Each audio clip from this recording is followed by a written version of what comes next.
नमस्कार, स्वागत है आपका न्यूज जन आवाज में। मैं हूं सुनील कुमार शर्मा, एक बार फिर ताजा खबरों के साथ। शिक्षा का मूल उद्देश्य है चरित्र का निर्माण करना। नैतिक शिक्षा से ही होगा सर्वांगीण विकास। भगवान भाई, हनुमानगढ़ 2 अगस्त। शिक्षा का मूल उद्देश्य है चरित्र का निर्माण करना, असत्य से सत्य की ओर ले जाना, बंधन से मुक्ति की ओर जाना। लेकिन आज की शिक्षा भौतिकता की ओर ले जा रही है। भौतिक शिक्षा से भौतिकता की प्राप्ति होती है और नैतिक शिक्षा से चरित्र बनता है। इसलिए वर्तमान के समय प्रमाण भौतिक शिक्षा के साथ साथ बच्चों को नैतिक शिक्षा की भी आवश्यकता है। उक्त उद्गार माउंट आबू राजस्थान से प्रजापिता ब्रह्मा कुमारी ईश्वरीय विश्वविद्यालय के ब्रह्मा कुमार भगवान भाई ने कहे। वे आज राजकीय बालिका उच्च माध्यमिक विद्यालय में छात्राओं और शिक्षकों को जीवन में नैतिक शिक्षा का महत्व विषय पर बोल रहे थे। भगवान भाई ने कहा कि विद्यार्थियों को मूल्यांकन, आचरण, अनुकरण, लेखन, व्यवहारिक ज्ञान इत्यादि पर जोर देना होगा। वर्तमान के समाज में मूल्यों की कमी हर समस्या का मूल कारण है।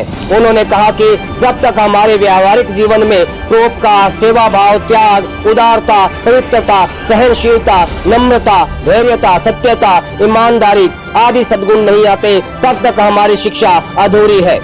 शिक्षा एक बीज है और जीवन एक वृक्ष है।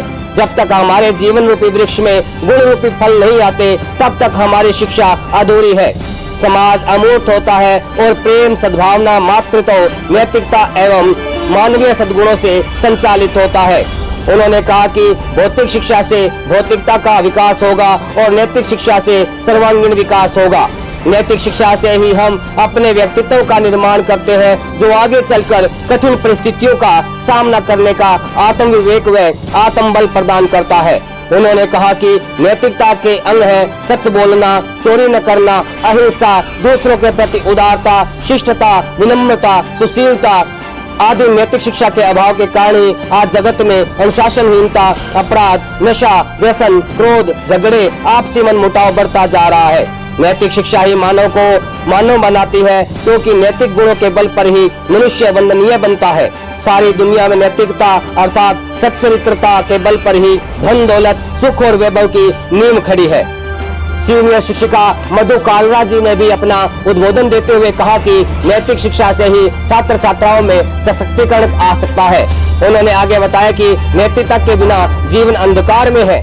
नैतिक मूल्यों की कमी के कारण अज्ञानता, सामाजिक कुरीतियां, व्यसन, नशा, व्यभिचार आदि के कारण समाज पतन की ओर जा रहा है। स्थानीय ब्रह्मा कुमारी राजयोग सेवा केंद्र की प्रभारी बीके शीला बहन जी ने कहा कि जब तक जीवन में आध्यात्मिकता नहीं है, तब तक जीवन में नैतिकता नहीं आती है। आध्यात्मिकता की परिभाषा बताते हुए उन्होंने कहा कि स्वयं को जानना, पिता परमात्मा को जानना और उसको याद करना ही आध्यात्मिकता है, जिसको राजयोग कहते हैं। राजयोग को अपनी दिनचर्या का अंग बनाने की अपील की। बीके किरण बहन जी ने बीके भगवान भाई का परिचय देते हुए कहा कि बीके भगवान भाई ने 2011 तक 5000 स्कूलों में और 800 कारागृह यानी कि जेल में नैतिक शिक्षा और अपराध पाठ पढ़ाकर इंडिया बुक में अपना नाम दर्ज करवा चुके हैं। उन्होंने ब्रह्मा कुमारी संस्था का भी विस्तार से परिचय दिया। कार्यक्रम की शुरुआत स्वागत से की गई और अंत में बीके भगवान भाई जी ने मन की एकाग्रता बढ़ाने हेतु राजयोग में मेडिटेशन भी करवाया। सीनियर शिक्षिका कुंतेश जी ने भी ब्रह्मा कुमारी के इस कार्यक्रम के लिए आभार व्यक्त किया और भविष्य में ऐसे कार्यक्रम हेतु निमंत्रण भी दिया। स्थानीय ब्रह्मा कुमारी राजयोग सेवा केंद्र की शिक्षिका बीके रूपाली बहन, बीके अनुसूया भी उपस्थित थे। सुनील कुमार शर्मा की रिपोर्ट। देखते रहिए न्यूज जन आवाज सुनील कुमार शर्मा के साथ। आई फॉर इंटीग्रिटी, एकात्मता। एक ने कहा, दूसरे ने माना। आजकल दुनिया में ऐसी स्थिति है, पति पत्नी का बनता नहीं, एक का मुंहदर दूसरे का मुंहदर। अगर सब्जी भी चाहिए, वो दीवार दूसरे रूम में बैठी हैं, लेकिन वहां से चैटिंग करेंगे, जी सब्जी है नहीं, जी सब्जी लेके आना जी।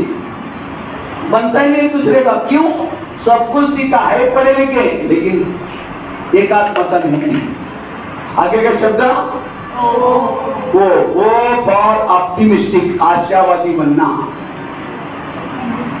मैं आपको एजुकेशन की डेफिनेशन बता रहा हूं। E for empowerment, D for discipline, U for understanding, C for character, A for attitude, T for tolerance, I for integrity, O for optimistic, आशावादी बनना। दीवार पर चिट्ठी चढ़ गई।